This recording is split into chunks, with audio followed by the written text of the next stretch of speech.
his reign of terror was called the Great Purge because if anybody disagreed with them, he just had them killed.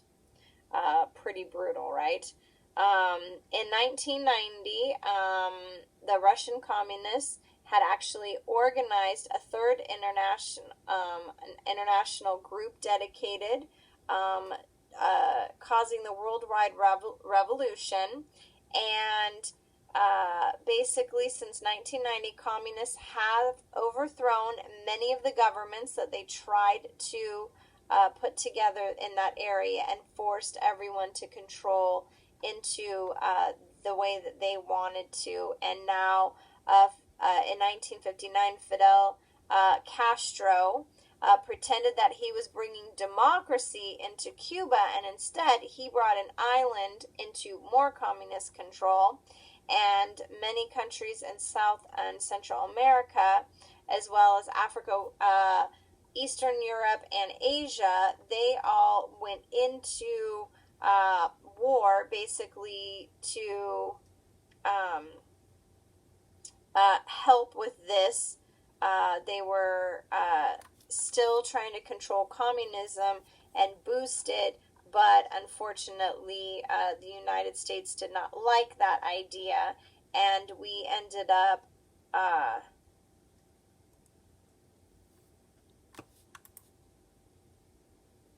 so as much as we have tried to help step in to help Russia, there have been many different leaders that have not wanted us there, including Nikita Khrushchev, and he actually yelled at America and said, "We will bury you." So the government there is a communist government. It is not something that people have been successful in being prosperous in, and they are controlling a lot of different things, including what you can own, where you can go, what you can do. Their influence is pretty crazy over there.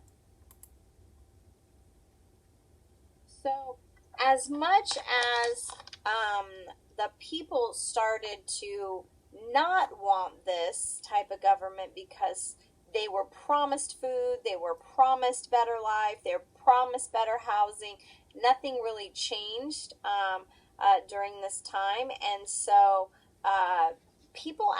some people started to gather in underground churches and things to, try to hear preachers. But this was a very big, at this time in the mid 1980s even, the Communist Party was just growing and taking care of things, and they even tried to go into Afghanistan and take in their communism over there. However, with the Soviet Union, that didn't work out too well. The Afghans were not very happy about the communist type government they were trying to bring in. And so there were many different leaders that continued to keep this type of government going in Russia. And so if we were to take a look at our worksheet, let's do that, okay? So we have quiz 31, and it says the world's largest country was what? Russia. We know that. And Russian rulers were once called Tsars. The system of government that says that there is no God and allows no people no freedom is communism. The French emperor who tried to conquer Russia but actually failed, that was Napoleon. Then we go down into number 5. The first Tsars was Ivan IV. That's B.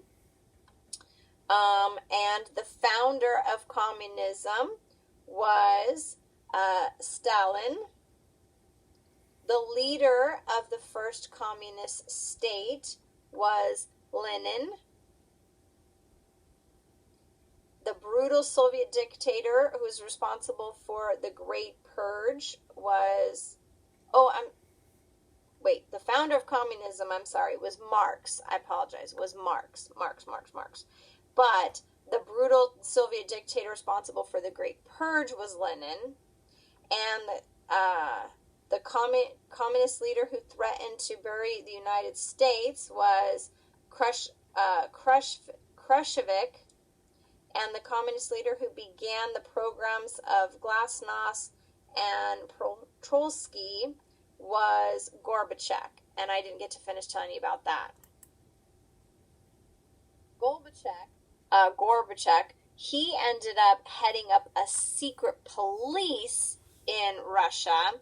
And there was two policies soon called the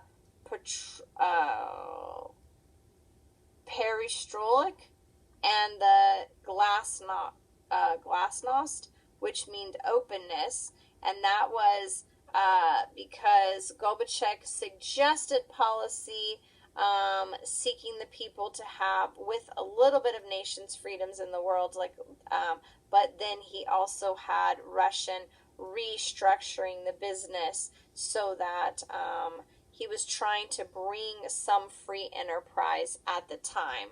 But there were a lot of different leaders before him that were not wanting that. But Gorbachev actually started to try to bring some avenues to help the country.